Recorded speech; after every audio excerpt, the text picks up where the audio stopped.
Hi guys, welcome to my channel. And boy oh boy do I have a treat for you today. And it's this, the Stella st120a valve radio. I think they must have been made around about the 1950s, late 1940s, early 1950s. It's obviously it's got four knobs on it, like any radio really would. They work like this. This one's here a little bit damaged here, so it's a bit sensitive. As you can see, this goes through the channels and such and such. This is the on and off button. There's this one here. I think that's for medium wave, long wave, short wave. There's also this one here. I'm not quite sure what this one does. I'm not even sure if it's on properly. Oh well. And what these are, were vacuum tubed radios.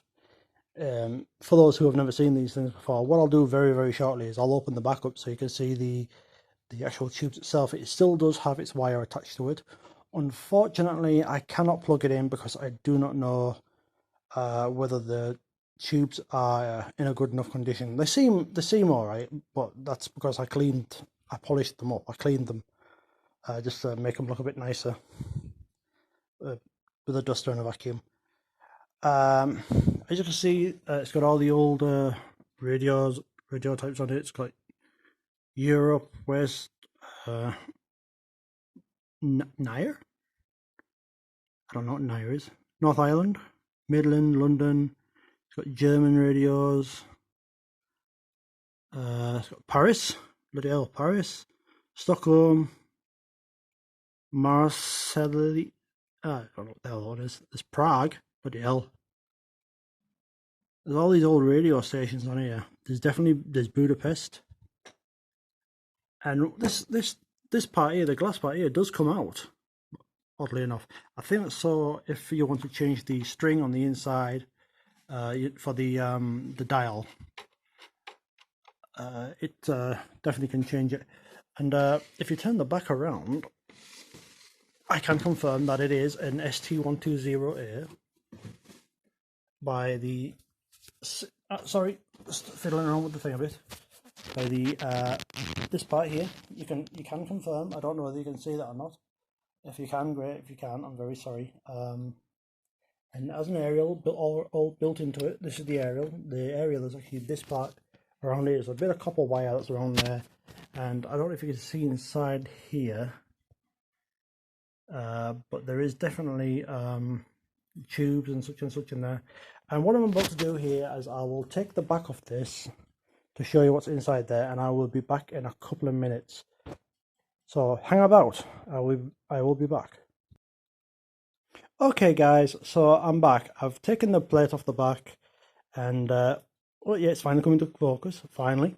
And I've elevated it up, which I probably should have done in the first place, and it seems to work a lot better like that. So yay, go me. And as you can see, they are vacuum tubes inside it. They do come out if it doesn't explode in my hand first. This is one of the vacuum tubes. As you can see, it's in a pretty well, I'd say this one's probably just about at it. I'm not quite sure.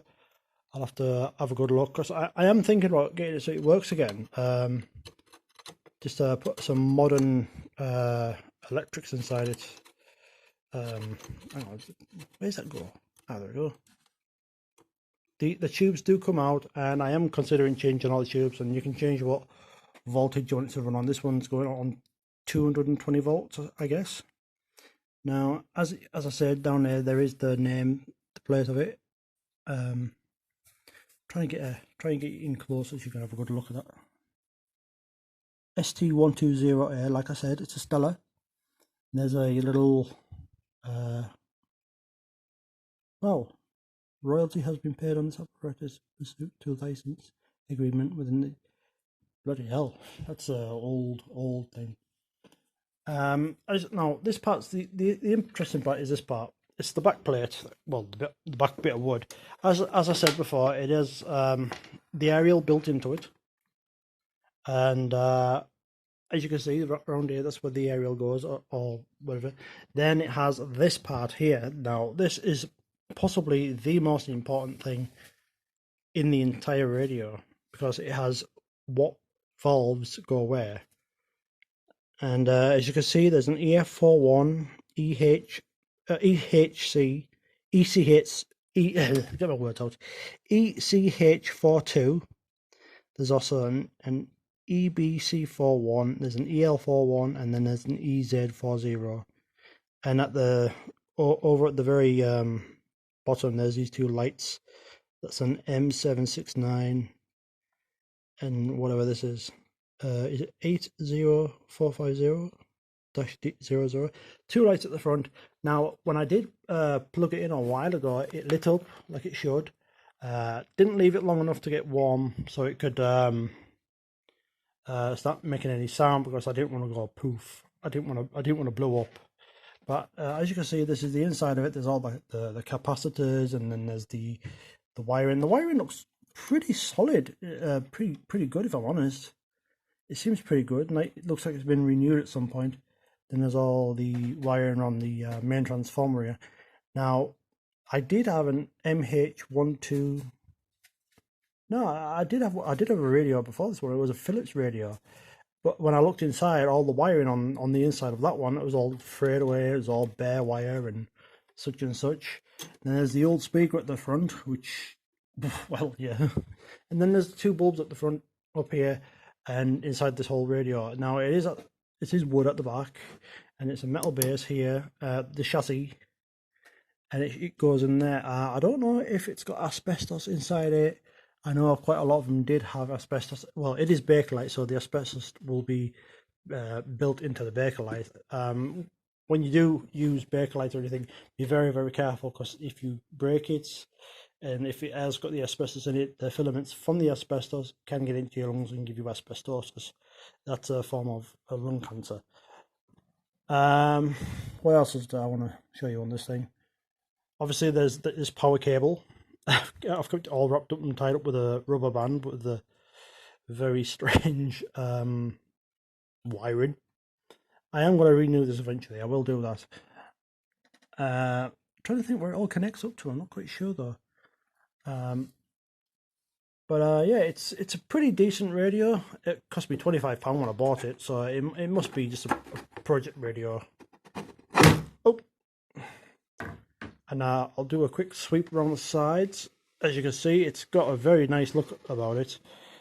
There's this old look here. It's like a wood grain style, but it is Bakelite, and it's all, well, needs a bit of painting on top, you know. That's the hammer dropping, and then you go back around to the front here. Like I said before, this can I even pick up one arm? This knob here needs replacing. If anyone knows where I can get a knob like that, please do let me know. And yeah, that's basically it with this radio. Well, obviously the cloth at the front, speaker cloth, needs either cleaning or changing. But other than that, it's in tip-top shape. But yeah, guys, if you can tell me anything about this type of radio, where I can get decent parts for them, let me know, because I'm curious about these things, and I do so enjoy learning about old mechanical machines and electrical things. And yeah, but anyway, guys, if you like this video, if you want to see more about these radios, please do let me know. Leave a comment in the box below. Tell me what you think, and if there's anything I can do better in the videos, please tell me. I am keen to learn and keen to hear your opinions. But anyway, I'm gonna have to go, because I'm gonna have to get that bit of wood or whatever it is back on the back plate of this thing. Then I'm going to stick it back upstairs where it belongs, because I've got other things I have up there, and I have many more videos, similar videos coming along. And yeah, it's going to be a lot of fun, and I'm looking forward to hearing your feedback, and looking forward to having all these other videos done. But like I said before, like I always say at the end of my videos, if you like this, please subscribe, hit that like button, tell your friends about me. And until next time, guys, look after yourselves. And that's all for me. Bye-bye.